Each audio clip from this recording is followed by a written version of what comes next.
Well, hello and welcome to the e-commerce podcast. My name is Matt Edmondson and it is great to be with you this fine afternoon as we are recording this fine afternoon. I don't know when you're listening to it, but it's the afternoon when I'm recording. So it's a very, very good time to be with you. So thank you for joining us. If you're new to the show, a very warm welcome to you. Thanks for joining us. Thanks for listening in. Hopefully you're going to get some value out of it.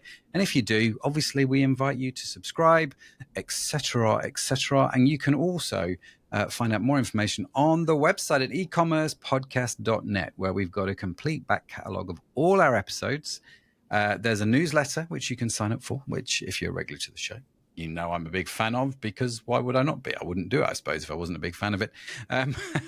So we've got the newsletter, and there's all kinds of information on there about cohort groups, which are like these sort of free groups we do with e-com entrepreneurs, where you can come join the conversation about e-commerce. They're great fun. More information's on the website, ecommercepodcast.net. And of course, if you are a regular listener, welcome back. Love you guys. You're awesome. Thanks for joining us. Right.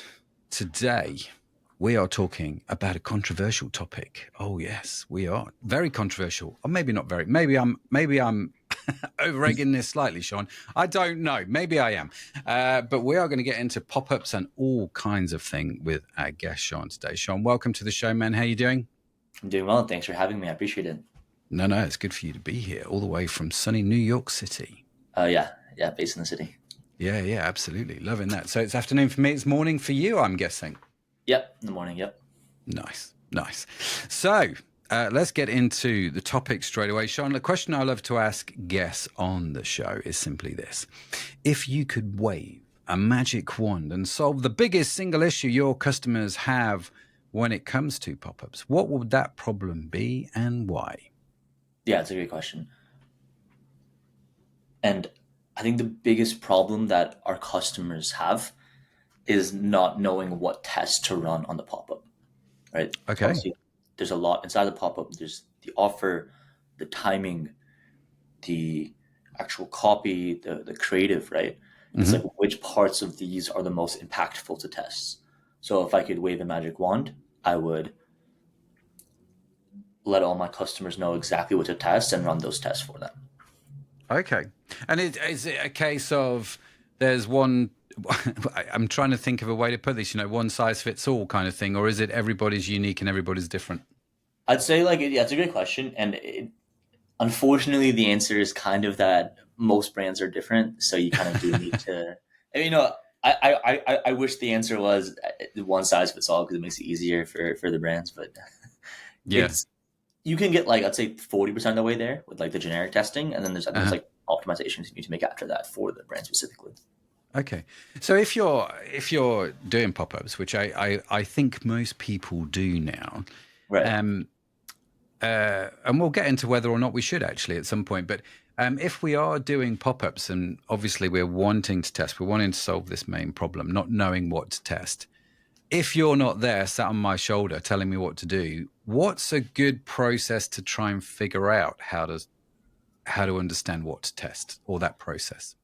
Yeah, it's a great question. I mean, we have some educational docs on it. We also have this thing called smart testing where we'll run, essentially we use AI to create the variations of testing, run the tests and start a new one. So it'll run all the tests for the brand. As long as the brand is okay with us running those tests, they can just approve of those tests, so we'll run them. So that's one cool way to do it inside of what we do. But let's say you don't have that feature because you're not an Alia customer, totally cool. This is probably the process that I think we've seen the most success with, right? Firstly is thinking about the copy of the offer. I think a lot of brands believe that, in order to get a really good opt-in rate, you need to give a pretty crazy offer, right? You're going to give 30-40% off, which is just not necessarily true. We've seen brands that have early access pop-ups without even an offer that gets to about 10% opt-in rates. Right. So one thing is in the copy of the offer that you're giving, try out different variations of it. So let's say you're currently giving 10% off, right? A lot of brands give 10% off, totally cool. You can try out a copy that says, hey, you've got a mystery discount, or you've got an exclusive discount, or here's the discount you've earned.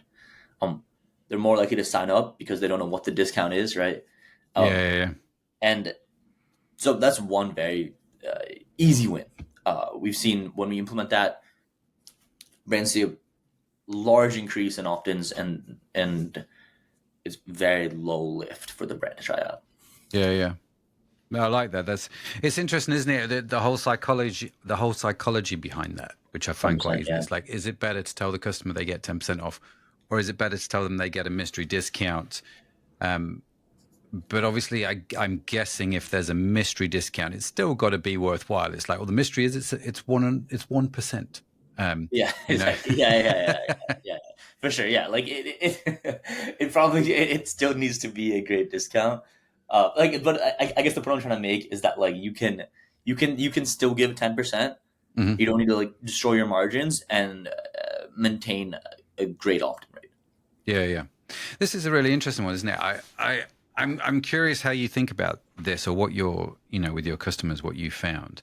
Like, is it a case of discount rates work best? Because whenever I see a pop-up, 9 times out of 10, it's like, give me your email and I'll give you a discount. Yeah. I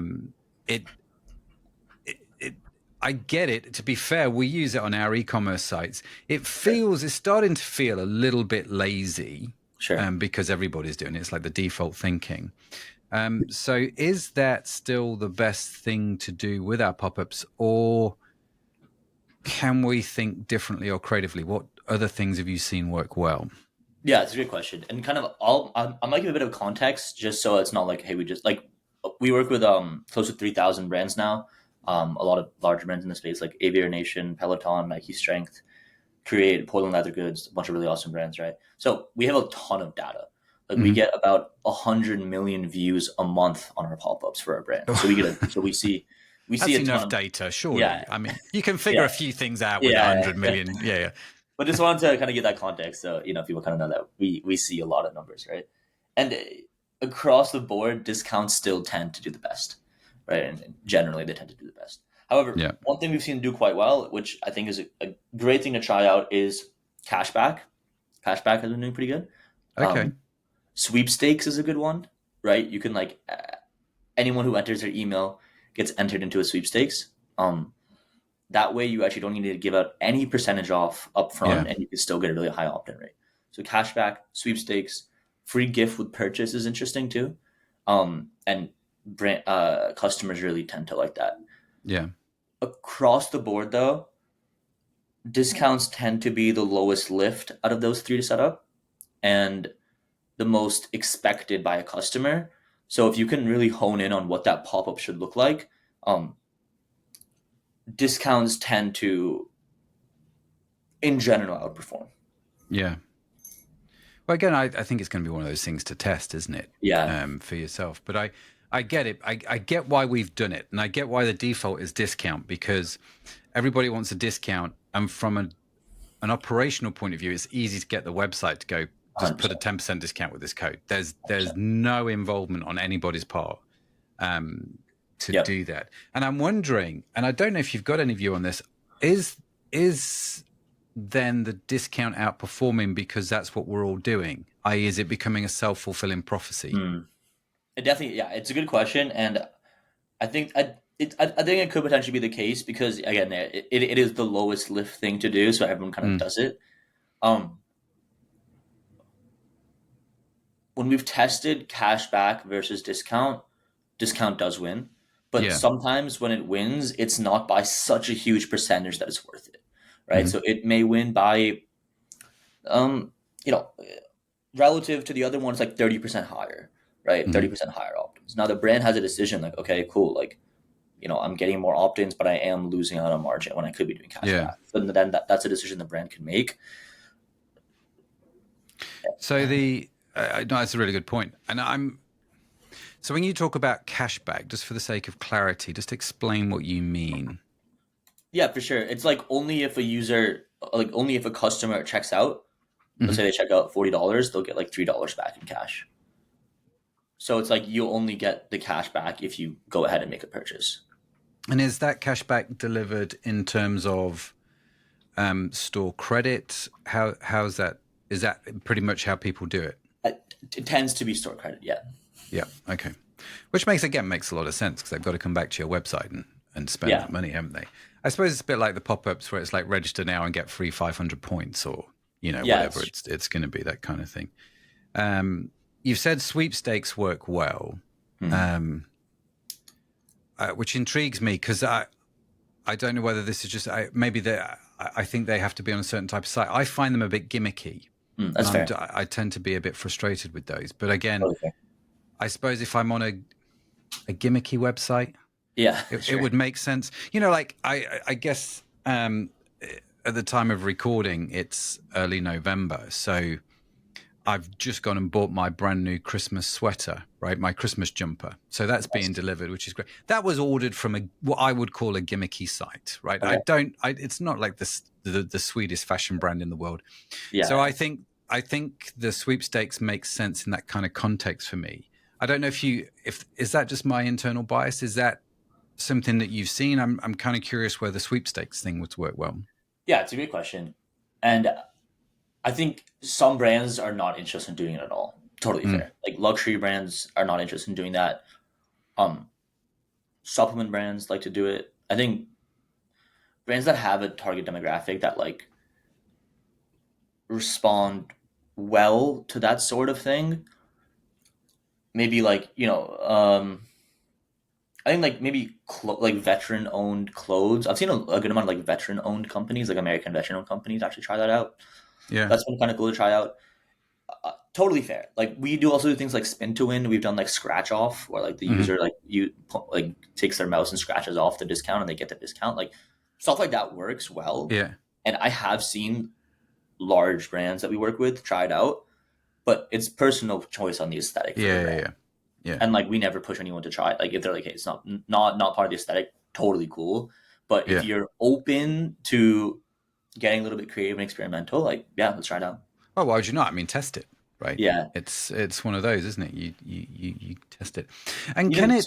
Sorry, even just another quick one we've done. It's like laundry. It's like a laundry machine spin to win. So it's like it's they sell like detergent, and like you click spin, and like the laundry rotates with the discount. So like, stuff like that can be fun to try out. Yeah, that makes sense to me. I mean, one of the companies I've got is a supplement company, and I spin to win a year's supply of vitamin D or something like that. That can be, that's something that I'd be open to testing.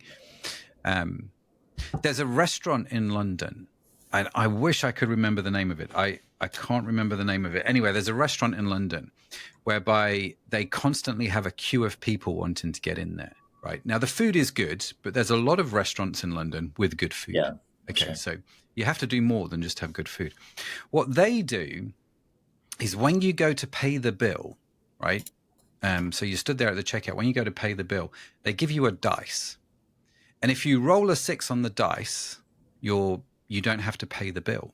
Oh wow! Right, and of course, the odds feel quite good. It's like 16% chance, I suppose, if you work it out. And so they're a bit like, well, this is interesting. They're in effect offering a 16% discount on their food, which is probably slightly overpriced anyway. But they have a queue of people because they've got this mechanism at the checkout where it's like, if I roll a 6, I'm going to get the meal for free. And the question then becomes, of course, if you go into the restaurant knowing that, will you order more? Yeah, that's a good question. I think some people would. Yeah, I mean, I probably would, right? Yeah. Because you're like, well, why would I not? I'm just going to roll the dice and I might get it for free. And I suppose if you get it for free at the end, you're kind of like, well, I wish I'd ordered more now. Yeah, exactly. Yeah, right. It's like, it's like if you get it for free, you didn't order more. You're like, I could have ordered more. But if you order too much, you're like, all right, I this is a waste. This is a bit of a waste of money. But yeah, exactly. It's funny, isn't it? How that. But it's interesting how that gamification makes you think about these things, right? So when you gamify these things, how it works. And I've been racking my brains trying to figure out how could I do the equivalent in e-commerce. So rather than on a pop-up on post checkout, it's like you've ordered it. Now you're going to roll a dice. Now I'm going to decide whether or not to give you this for free. And of course, the downside of that is people might think it's rigged when they don't win. Right. Whereas if you're in a restaurant and it's a dice, you kind of like, wow, technology's not rigging it, Yeah. And so that's interesting. It's an interesting one, isn't it? Because part of the things with the sweepstakes, I mean, I find them gimmicky, but obviously they're not rigged. Well, I'm assuming they're not rigged. From Do my people want understanding, to yeah. rig them? Yeah, no, it's you know, it's it's one of those, isn't it? When it comes then to gifts with purchase, I'm curious about that. What things have you seen work well there? Yeah, it's a great question. I think like something small, right? Like if your AOV is $40 and you can add in a $5 free gift, like great, right? Um, it's not going to affect your margins too much, and you might already have a ton of supply of that. So Yeah, like, and who doesn't want a little? You know, let's say like you're selling like, let's say you're selling shampoo, and you get like a mini travel one that's like $5. Like, I mm. mean, it's nice, right? And Yeah, like, yeah, yeah. if I'm a customer, I think I'm pretty likely to check out because like okay like it's a nice thing that is just like gives me an extra reason to check out. And and I think you mentioned earlier like thinking about like, should brands even use pop-ups. That kind of falls into that realm, that question too, which I'm happy to answer now or later. But like I think like knowing that it exists makes Yeah. people more likely to check out, whether or not it's like the best discount or the best gift in the world. Just knowing that it exists is one more extra lever you have. Yeah, it's an interesting one, isn't it, with gifts with purchase? I'm a big fan of the GWPs simply because it looks like you're offering more, but actually your margin is less Yeah, eroded. 100%. So, you know, the example I've always given in the past is we did with candles in one of our companies. We had this special Christmas candle made, and we sold candles on the website for like $27. And we're like, this is a free gift with order. And they can go onto the website and see they retail for $27. Right. So, Mm. but all of a sudden I'm giving it free as a gift with purchase. And, you know, the whole cost of that candle was like $3. Yes. So I mean, the shipping increase was more than because the things weigh a darn ton, which is why part of the reason why we stopped doing them. But the principle is the same, isn't it? I'm giving away something with a higher perceived value, I think, with a Yeah. gift with purchase. So let's go back to discounts. I mean, we've talked about the default 10%. I think I've mentioned it before on the show, but whenever I go to a website now, I don't even fill in the pop-in form. I just write welcome 10 in the custom code thing, and usually I get a 10% discount. Not all the time, or welcome 15 or welcome 20, and I just see which ones work, you know, because they're all, again, we got a bit lazy with the codes, didn't we? Yeah. It's like everyone does. I'm not asking you to reveal this in your data, but I'm curious how many customers of yours use the code welcome 10. And Yeah. so More than yeah. It's yeah. Yeah, it's we recommend unique coupon codes for sure. So whenever we can do a unique coupon code, we highly recommend that for our brands. Yeah, absolutely. Uh, we'll come back to that in just a second. But the discount itself, the 10%, right? Have you seen big swings? Because the big question a lot of people are going to have is what's a good discount rate? 10%, 15%, 20%. And obviously, there's lots of nuance to this question, like your brand, your margin, et cetera, et cetera.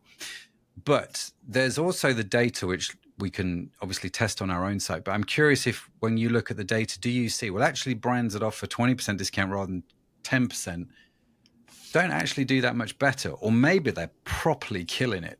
I don't know if you've seen like from the data what a good sweet spot is on the discount on It's average. a, it's a great question, and like I urge anyone listening to test it. Like if you're running 10% or if you're running 15%, do a 15 versus 10 test, and then just see like how big is this delta.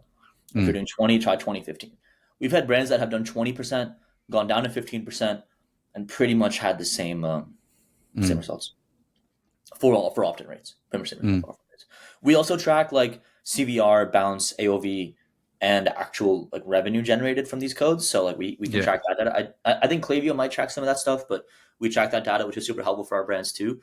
yeah, There's been a lot of instances where we've tested they were doing 20%, we tested 15, and the results were similar enough to where they went down to 15 and they got to save 5%, and it didn't affect them in terms yeah, of CVR, opt-in rate, and revenue attributed to the codes.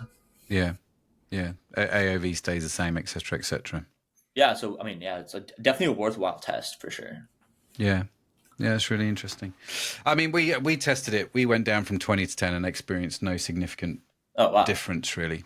Um, that's pretty Not great. to Yeah. the point where you go, well, actually, 10% margin, that's a lot of money when you think about how much of that is your actual profit. But it was definitely something that we tested across the board. That's for sure. I'm curious again, right? The way that pop-ups work quite often is one of two ways. As in, we're going to give you a unique code that you can use, or we're going to automatically apply the 10% discount, for Hmm. example, at checkout. Any thoughts on that?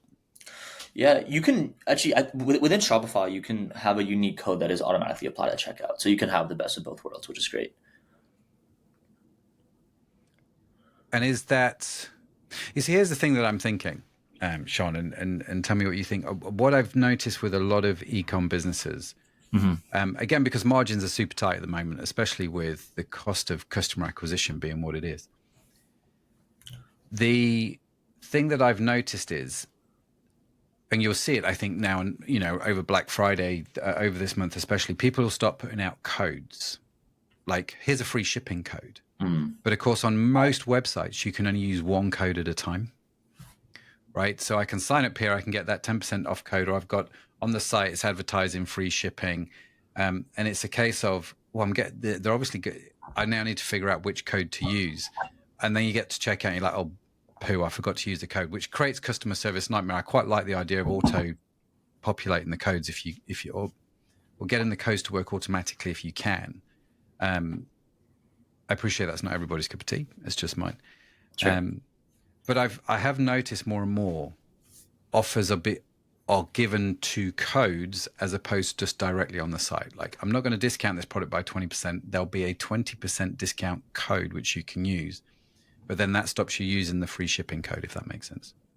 Yeah, I understand. Yeah, I think um yeah, we've seen brands like have one other thing that brands do during Black Friday. You're kind of on this topic Mm-hmm. is they'll have a site-wide sale going on, and everyone at checkout will actually get the same code. So whether or not you entered your email into the pop-up, you know how like it's a site-wide sale. So everyone on the Yeah. site gets when they check out, they're going to get 20% off regardless. Yeah. But they still have a pop-up that says get 20% off. Whether or not you Okay. fill that pop-up out, you're still going to get the 20% off. But so that you're not creating any more confusion for the customer, Yeah. right? They're like, oh, like this discount is incongruent with the discount that I'm getting at a card. Like, what's going on here? They'll actually change their pop up offer to be a- applied to everybody, but they still ask for email. Yeah. Yeah. That's really good. I'm making a little note to check with our team what we're Yeah, we've doing. seen like if you know the brand Obvi, they're a pretty big supplement brand. That's something that they did last year that crushed for them, and it's our recommendation to our brands that there's not a separate coupon code in the pop up than what's going to be automatically applied at checkout. Like they should be Yeah. congruent.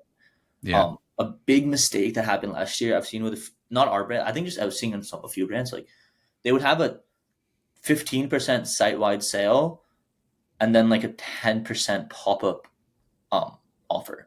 And it's like I think that's really confusing UX for site visitors. Yeah. So we just got to make sure the pop up is the same as the site wide offer. Yeah. Yeah. Very good. And again, whilst we're talking about data and metrics, opt-in rates. What is a pretty good? And again, I know it's a bit how long's a piece of string, right? What's your industry, etc. But what are some of the benchmark opt-in rates that we should be examining ourselves against? Sure, it's a good question, and I think the index on which I'll think about measuring opt-in rates is going to be AOV here, because AOV is what's going to create a huge difference in opt-in rates, right? So we have a brand that has like $1,000 AOV, they're never going to get beyond 10%. Yeah. Like they are at somewhere between 2 to 5%, and that's like really good for them because before they were less than 1%. Yeah.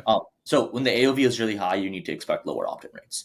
If the AOV is under 100, right, the expectation is that you can see between 10 to 15% opt-in rates. Klaviyo says that 5% is good. I think even 5% can be considered very good by Klaviyo. For our brands, on average, we see between 10 to 15% opt-in rates. So Okay. across around 3,000 brands, that's what we're seeing on average. So I'd say like if you're 10%, that's good. 10 to 15%, that's good. And if you have low AOV, like you can even push that. You can push that envelope even more. Yeah. And is that I'm curious. So you do a quick plug for your platform, Shaan, if you like. Are you getting better rates than Klaviyo because you're focused in specifically on that, and I mean, obviously you're going to be better than Klaviyo opt-in. Otherwise, you're not going to say no, are you? But I'm curious as to why there's a difference between you and Klaviyo. Yeah, it's a great question, and it's exactly what you said, right? Like Klaviyo is phenomenal at email and SMS, and forms is something they do. Same with PostScript, Omnisend, Attentive. Like they all have forms, but it's not their world. At Yeah. Alia, right, as CEO of the company, I have 20 team members here. Like we just do this one thing. Like we're Yeah. obsessed with this one thing. And that means that we are just miles ahead in terms of features for what Klaviyo has. I Hmm. think what we care about is how can we show the right pop-up to the right customer at the right time.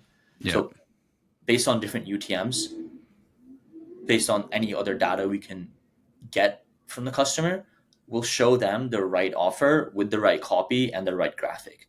Yeah. And running continuous tests for that is what we care a lot about. So again, this comes back to the old piece of advice, doesn't it? Segment your audience and target them specifically. Yeah. You're suggesting we do that with pop-ups as well. Yeah, for sure. Like let's say you come from Facebook and I come from Google, like we should actually be seeing different offers and Hmm. potentially different copy too. And pretty much nobody does that inside Klaviyo, which is totally cool, but it's really easy to set up how we do it, and it's something we can set up for a lot of our brands too. No, very good. I'm a big fan of that kind of level of personalization if you can make it work. Yeah, for sure. I mean, Big, that's just so obviously the future here. It's like one to one. Like yeah. it Yeah. is just it's just so obviously the future with pop-ups and probably any other Yeah. software tool.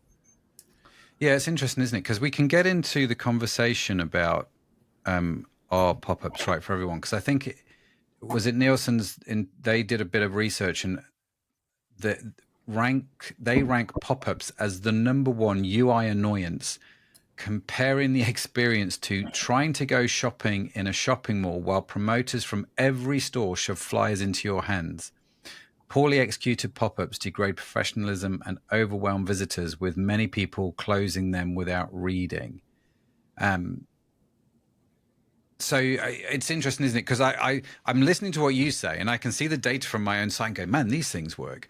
But at Mhm. the same time, I know from my own experience, every time a pop-up comes up, I'm like, oh, bugger off. Do you know what I mean? And it's just like, Yeah, I automatically close like 95% of them, because I know if I need the discount, I'll find a way to get it at some point if I actually want to order. Um, it, are we, like years ago, there used to be the carousel images on the hero, and they'd go from one image to the next. They were cool at the time, but then we just became sort of blind to them. So then carousels didn't make any kind of sense. Are we becoming a bit sort of pop-up blind as a Mhm. society? Yeah, it's a great question. And what I'd say is the numbers for keeping a pop-up on versus turning it off are undeniable from the data that we have, that it makes more sense for a brand to keep it on, even if it's purely for AOV and CVR. Hmm. So, like, we've done a lot of holdout tests because the point you mentioned, obviously brands think about that too. So, we make it extremely easy for a brand to do a holdout test, Hmm. pop up versus no pop up, with the key metrics being CVR and AOV. And across the board, I think on pretty much every single test we've run with this, we see CVR and AOV go up when you have a pop up, Hmm. um, versus when you don't have a pop up. And to your point, right? Like you're like, hey, I click X right away. Totally fair. But at least you now know that you can have a discount, right? You Yeah. know that when I'm ready to check out, if I ever do choose to do so, there's a code waiting for me. Um, and you're a smart marketer, you're a smart guy, so even if you don't get a pop up, you can probably find a way to get a pop up from somewhere else. Let's say, sure, like like if you don't get a pop up offer, you can probably find a way to scour the internet, maybe get an offer Mm. from somewhere you can get an offer, Yeah. right? But not everyone is like that, I think. And Mm. some people are like, okay, awesome, there's an offer, I can waiting for me, and I can go retrieve it. And just knowing that by itself increases the likelihood they're going to go ahead and make a purchase. Yeah. Um, so like I agree that it can be considered like not the best user experience, and we care about trying to solve that. But the numbers lead us strongly to believe that it's Yeah. worth it because you will make more money essentially. Yeah. No, absolutely. And again, it comes back to the you've got to trial it, haven't you? You've got to see how you get on. One of the things that I noticed, and maybe you've seen this as well, and this actually I thought was quite.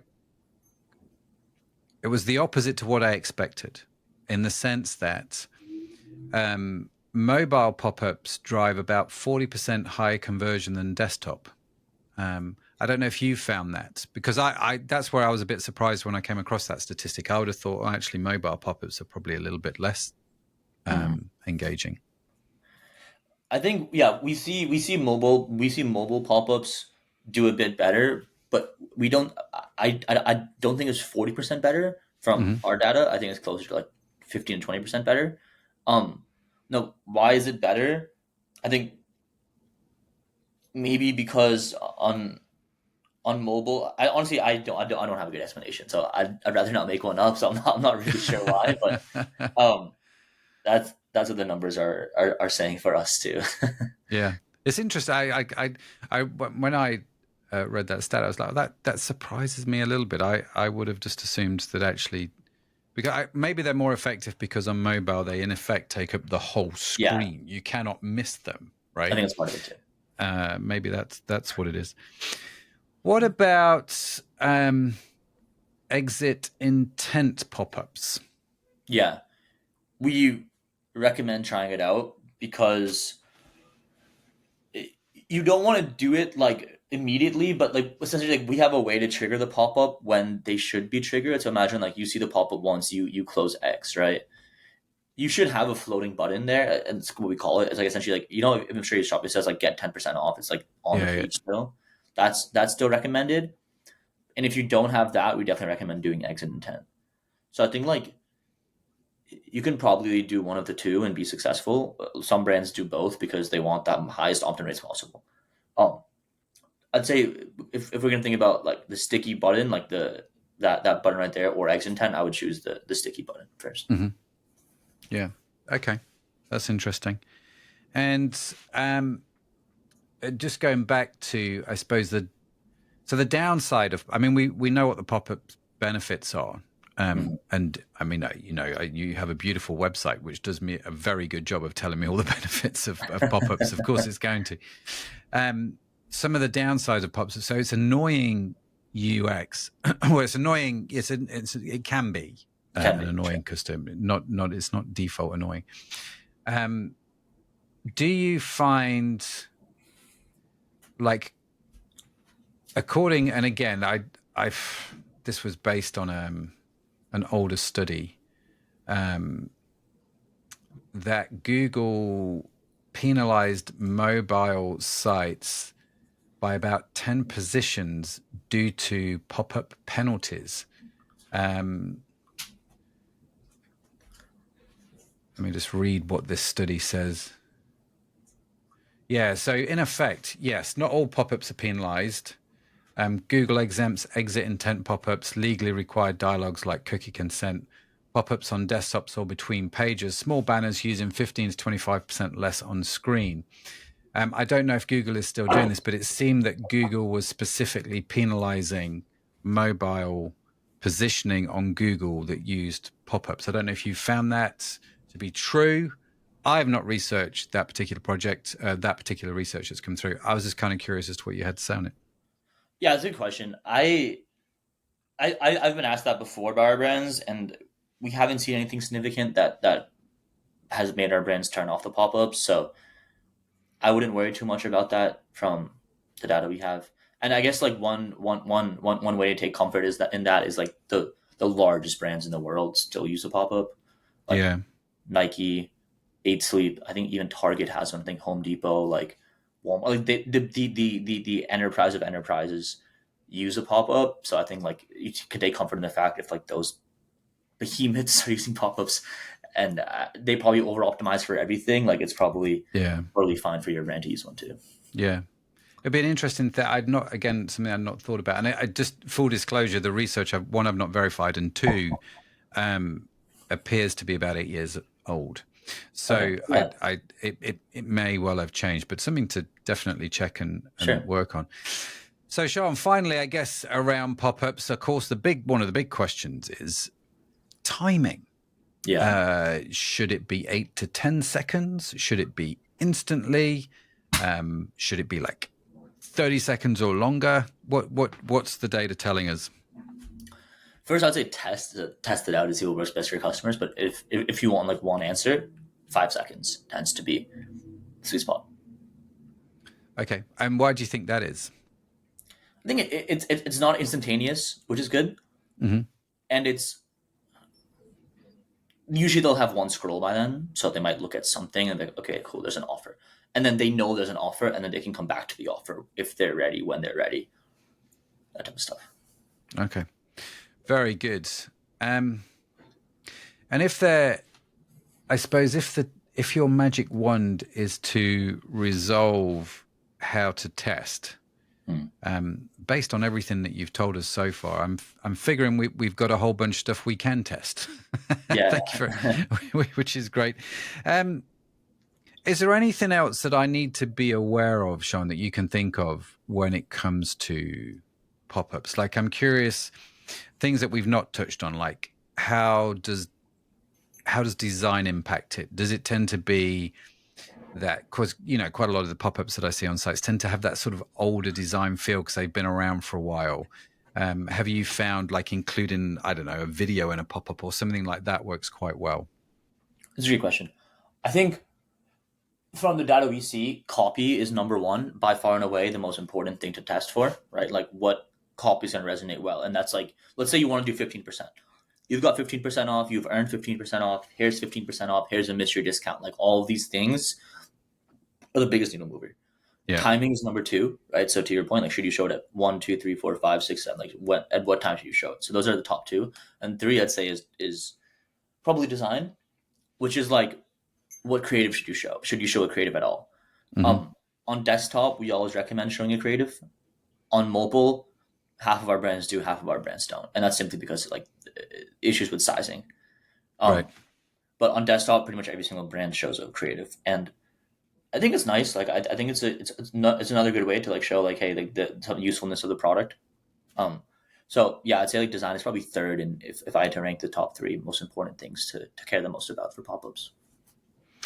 So if you're not showing design creative on mobile, yeah. Going back to my earlier point, on mobile, pop-ups more effective because they in effect take up a greater portion of the screen, right? Whether it's all the screen or the vast majority of the screen. If you're not using creative, I guess it's taken up a smaller portion of the screen, which then leads me to another question, which maybe I might be getting slightly too granular here, Shaan, and just just need to wind my neck in, as we like to say in England.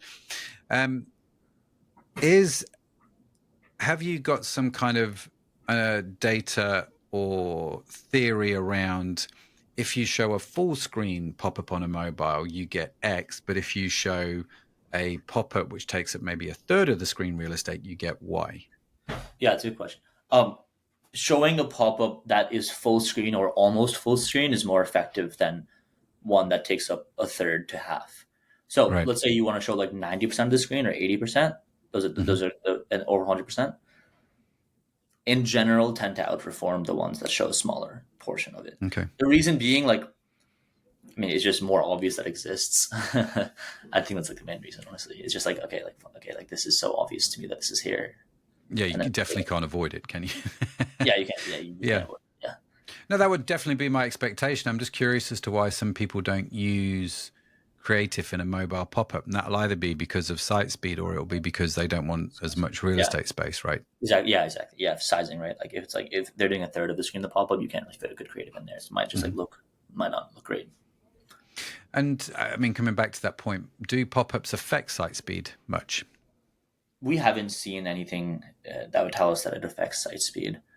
Um, and as you can imagine, we get asked that all the time for brands. So something we try to Yeah. make sure we're not affecting. Mm-hmm. So we're great. I'm loving this. Got lots of notes, Shaan. I Nice. guess, where do you see it going? Like, what in 5 years' time? Where is the pop-up industry, if I can call it that? It sounds a bit weird when it comes out of my mouth, but you know what I mean. Sorry. Yeah, I think where do pop-ups live in 5 years? I think the same with kind of how I think most softwares are live in 5 years is like really try to be extremely granular and one-to-one experiences, right? Mm, So like if you and I go to a website, we should see vastly different pop-ups yeah. because let's say you and I have very different shopping habits, whether or not we do or don't. Let's just say, for example, like we have extremely different shopping habits. Like we should be seeing different pop-ups, different offers, different copy, different creative. So I think that's kind of where everything is heading. And I'd say for pop-ups, that's probably where I see the future too. And I think for email collection, both email and SMS collection will always, I think, be not always, but I think for at least for the next 5 years will be relevant. So I think pop-ups will still have a place in Yeah. e-commerce. Yeah. Yeah. It's interesting that you've gone down the personalization route. I think that's very smart. I'm intrigued by it. I suppose one pop-up that I've seen, you appreciate I'm a bit scatterbrained today in some respects, but one of the things you've just said has reminded me of a pop-up experience where I was on a site and they're like, sign up to get you 20% off. And I'm like, actually, I'm going to buy, I'll give you my email. That's not because I'm going to give you my email anyway. Why do I care? Yeah. So I'm like, well, I'll get my 20% off. And I don't think my welcome 20 code was working. So I'm like, okay, I'll go back and I'll put my email address in. I put the email address in. It says, great, you have now unlocked 10% off. Putting your mobile number to unlock 20% off. I was proper fuming. To quote, the good old British phrase, I suppose, I was proper fuming, lads, is how they'd say it in Liverpool. That is again, I'm curious, is this a good strategy on their part? I might just be one of those anomalies that just goes, this is getting ridiculous. You in effect promised me this for an email, but actually now you've changed the rules as I've gone down the system and you've got my email. I feel like I've been cheated a little bit. Yeah, I wouldn't recommend brands do it that way. I think a better way to do it is upfront offer 15% off for the email, and then say, hey, now if you put your SMS in, you get 20% off, right? Yeah. Instead of doing the other way around, like show a lower discount up front, Yeah. but then surprise them with a higher one if they enter their email. Yeah, that's a good point. I like that. They should do that. I'm going to tell them to call you. I can't remember what site it was, but I'll definitely tell them to call you when I find it out again. Well, I'll tell you what, I think that probably works well. But I agree, it get people pretty upset, and honestly, it's probably the incremental lift you'll see in opt-ins isn't going to be worth the furious users who might be going crazy. People like me that come onto a podcast and go, "Do not buy from these lunatics." Yeah. Brilliant, Shaan. Listen, man, we've got to that stage of the show where I ask my guests for a question for Matt. So this is where you give me a question, and I will go away on social media and at some point answer said question. So over to you, sir. What is your question for me?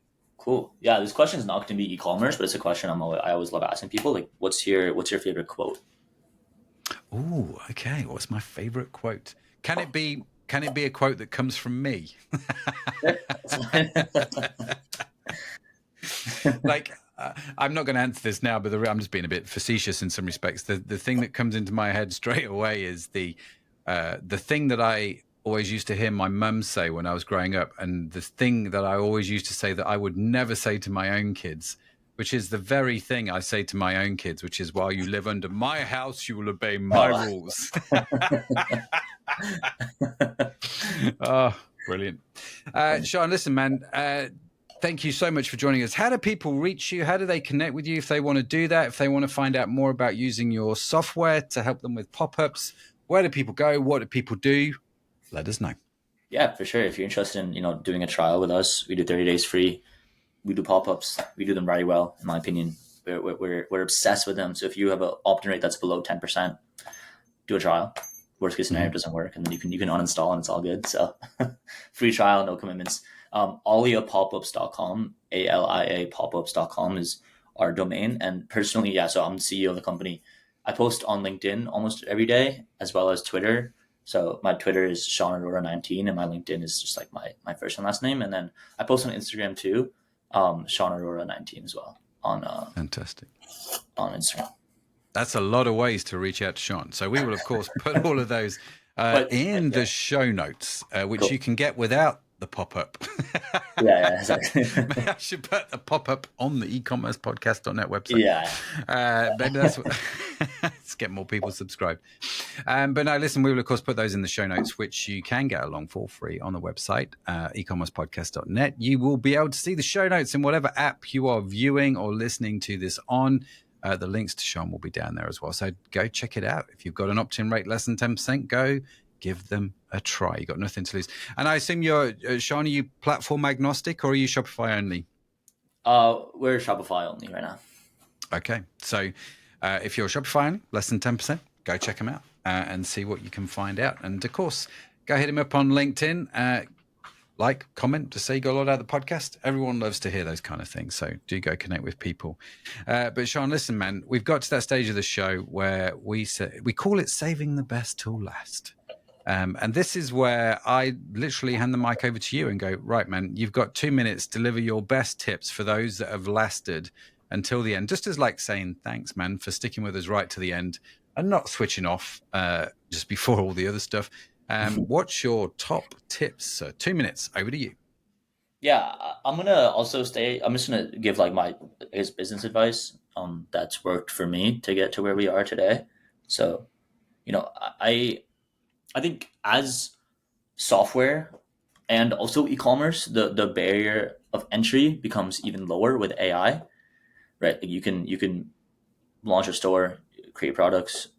Similarly, you can create software very quickly now, right? It's like as AI makes it this even easier, competitors might come out and start like building your product for half the price and selling it for half the price, right? Like, I think that's going to continuously happen in both software and e-commerce. And I think one way to prevent that is by creating a personal brand around yourself as the founder or the CEO.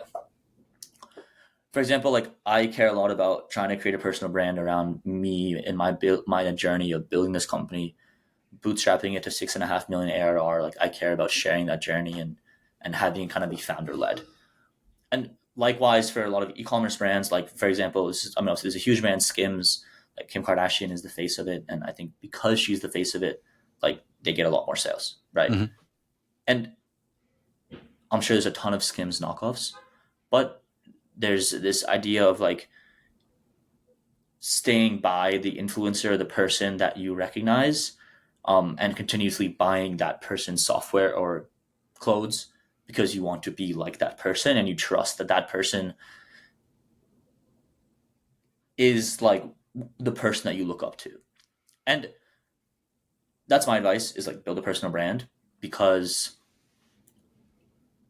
when someone tries to come and cut your cost and price by half, you'll have some more stickiness because people know you as the founder and they're less likely to move to someone that's half the price, in my opinion. Yeah.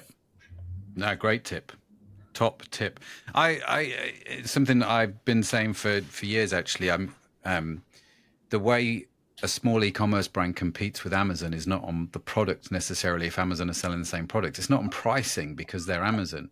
The thing that you can compete on is you and your story and your brand, right? That's your positioning. That's what makes you, and people buy that at the end of the day. Not everybody, but some people will be willing to buy that, and that's who you should target and hit. What's one thing you've done that's really helped your personal brand? I'm curious. Is it just posting content all the time? What is it? Getting great headshots? I think it's just being consistent, and I'm sure Matt, you've been so consistent, right? Like I'm sure you can resonate so well with this, like, posting something every day, even if it's not the best content in the world, is better than not posting it at all, in my opinion. So just being consistent, right? Like if you can post content for a decade, you can't lose. Like eventually at the end of the decade, I think you'll have won. So if you can just consistently post the content and be okay with not seeing insane numbers in the first day or in the first year, like I think that's how you win. Yeah, absolutely. Very good point. Love that. Shaan, listen, man, legend. Privileged to meet you. and listen to your story and hear about what you guys are doing. Thank you for the insights and the conversation, and beaming in all the way from New York City. Really appreciate it, brother. Thank you. I appreciate it. Great time. Wow, that's been great. It's been great. So there you go. What another great conversation that is as we wrap up this episode of the e-commerce podcast. Thank you so much for listening. Make sure you stay connected with us as we've got yet more great conversations lined up. And of course, I don't want you to miss any of them. But that's it from me. That's it from Shaan. Thank you so much for joining us. Bye for now.